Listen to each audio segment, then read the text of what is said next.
Good morning, শুভ সকাল। চলে এসেছি নতুন দিনে। এটা গুড মর্নিং, শুভ সকাল। চলে এসেছি নতুন দিনে নতুন আর একটি ভিডিও নিয়ে। আজকে আমাদের বিশেষ দিন, আজকে আমাদের বড় মায়ের জন্মতিথি। সেই জন্য চললাম সকালে মন্দির, আর বিকেলে আছে গুপ্তিপুর। দু জায়গায় আমাদের আজকে মাতৃ সম্মেলনে অংশগ্রহণ আছে। আমরা বিকেলে যাব গুপ্তিপুরে। এখন সকালে আমাদের সাতগিছিয়া কেন্দ্র মন্দিরে আমরা মাতৃ সম্মেলন করতে যাব। वेदना जानाए जो जाने सो पाए, में जगन में जन्माए राधा स्वामी गाय करो जन्म सुफल कर ले। ये नाम निज नाम है मन अपने धर ले। बैठक स्वामी अनुभूति राधा निरख निहा সবিনয় করো উপকার সাধু সঙ্গময় দেও নিত পরম গুরু দাতার। কৃপা সিন্ধু সমরথ পুরুষ আদি অনাদি অপার। রাধা স্বামী পরম পিতু मैं तुम सदा आधार। মধুময় সুন্দর প্রিয়তম স্বস্তির সূর্যোদয় তবরা তুলো চরণ পরশে। অহং মত পাপুত্রা তোমার কি পায় হলো না। অহং মত পাপুত্রা তোমার কি পায় হলো না। আনন্দে অভিলাষ মোদের ঘরে মা এসেছে।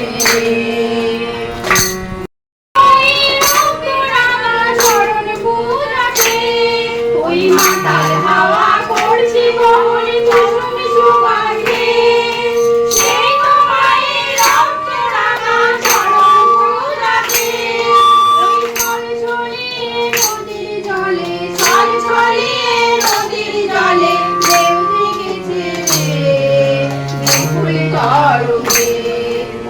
কাকুলি মা ঠাকুরের গান একটা শোনো।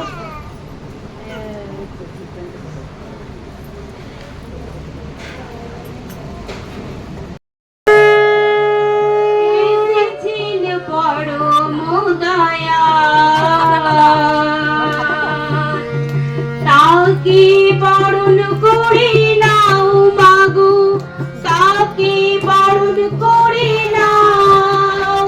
মায়েরা উলুধ্বনি দাও বাজাও। এসেছেন বড় দয়াল, তাকে বরণ করে নাও মাগো, তাকে বরণ করে নাও। তাকে নিয়ে খেলব খেলা সারা জীবন ধরে। ফুটবে যে ওই প্রাণেরই ফুল সবার অন্তরে। তাকে নিয়ে খেলব খেলা সারা জীবন ধরে। ফুটবে যে ওই প্রাণেরই ফুল সবার অন্তরে। তিনি যে বিশ্বপতি, তিনি অগতির গতি। তিনি যে বিশ্বপতি, তিনি অগতির গতি। আমাদের কিন্তু এই দীক্ষা পাওয়ার পর তাকে হেলায় হারালে হবে না। তাকে তার যে নিয়ম নীতি চলাবলার কথাগুলো আছে না, আমাদের তার বাঁচা বাড়ার পথ ভালো হবে। ঠাকুর কি বলেছে সত্যানুসরণে আছে, মানে ঠাকুর সেই সত্যানুসরণ বইটা এক রাতের মধ্যে লিখেছিলেন। ঠাকুর বলেছে যে একটা চাইতে গিয়ে 10টা চেয়ে বসো না, একেরই যাতে চরম হয় তাই করো, সকলগুলোই পাবে। তাহলে আমাদের প্রত্যেকটা মায়েদেরই উচিত তাকে আমরা যে গুরু ধরেছি তার নিয়ম নীতি মেনে চলা। যেমন একবার কল্পতরু উৎসব হয়েছিল, মানে এক রাজা করেছিলেন, তো অনেক সেনাপতি এসেছিলেন। যে সেই রাজা প্রত্যেকটা সেনাপতিকে বলেছিল তোমরা যা চাও আমি তাই দেবো। সব সেনাপতিরা বলছে আমার গাড়ি দাও, বাড়ি দাও, এটা দাও ওটা দাও সেটা দাও, সবাইকে সব পেয়েছে, কিন্তু একজনা চায়নি। তখন বলছে তুই কিছু চাইলি না?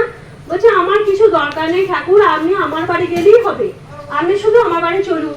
বলছে ও আচ্ছা তাই? তখন বলছে আচ্ছা তাই ঠিক আছে, তোর বাড়ি আমি যাবো যা। দিয়ে তখন সেনাপতিকে বলছে আমি ওর বাড়ি যাবো, আমায় নিয়েছো। বলছে ঠাকুর আপনি যে যাবেন, ওর বাড়িতেও রাস্তা নেই, কি করে যাবেন? বলছে রাস্তা নেই, রাস্তা করে দে। তখন বলছে ও আচ্ছা ঠিক আছে। বলছে ওর তো ঘর বাড়ি নেই, তাহলে আপনি কি করে থাকবেন, গিয়ে বসবেন? বলছে নেই তো করে দে। বলছে ও তো ঘরণী নেই, ওর তো বিয়ে থাওয়া হয়নি, তাহলে ওর যে তুই যে যাবি, আপনি যে যাবেন, তাহলে আপনাকে দেখাশোনা কে করে? বলছে বিয়ে হয়নি, বিয়ে দিয়ে দে।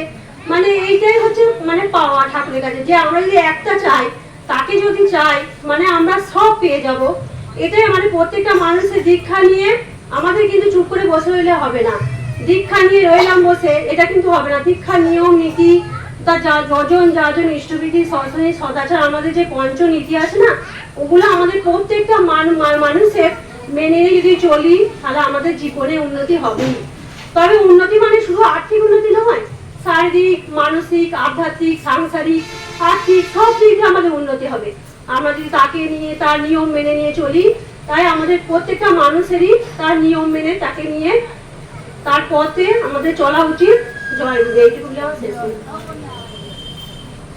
মাঝে আমার আমি হয়ে আছে আমি হারা, দয়াল তোমার মাঝে আমার আমি হয়ে আছি আমি হারা, দয়াল তোমার মাঝে আমার আমি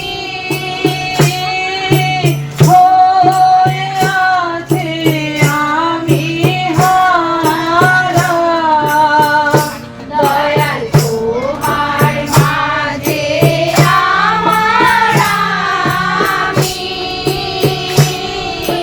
হয়ে আছি আমি হারা, ওরে ওরে আমার সবার সাথী, ওরে ওরে আমার কারণে মন ভাবে আশা, অজপা নামে কারণে রাধে গোবিন্দ নামটি মননে রয়ে নয়ন নীরে সদা মাসনে, জয় রাধে রাধে কৃষ্ণ কৃষ্ণ গোবিন্দ গোবিন্দ বলরে, রাধে গোবিন্দ গোবিন্দ গোবিন্দ গোবিন্দ গোবিন্দ বলে সদা ঠাকুরে, জয় রাধে রাধে কৃষ্ণ। কাছাকাছি 28শে জুন আমরা গিয়েছিলাম। আমাদের একটা প্রাইমারি একটা কমিটি তৈরি হয়েছিল। একটা কমিটি তৈরি করে নিয়ে আমরা গিয়েছিলাম দাদার কাছে নিবেদন করতে। এবং আমাদের এই যে পিছন দিকে যে পাঁচিলটা দেখছেন, নতুন যে জায়গাটা কেনা হয়েছে, পাঁচিলটা প্লাস্টার হয়নি এখনো। তো এর আগের মাসের কর্মী বৈঠকে আমাদের দাদা মায়েরা উদ্যোগ নিয়ে একটা প্রস্তাব হয় যে ওই পাঁচিলটা প্লাস্টার করা দরকার। তো সেই পরিস্থিতিতে 10-12-15 জন দাদা মায়েরা ছিলেন। শেষের দিকে এই আলোচনাটা হয়েছিল, মানে খাওয়ার পর্ব শেষকালে এরকম একটা পরিস্থিতিতে, আলোচনার মধ্যে নয়।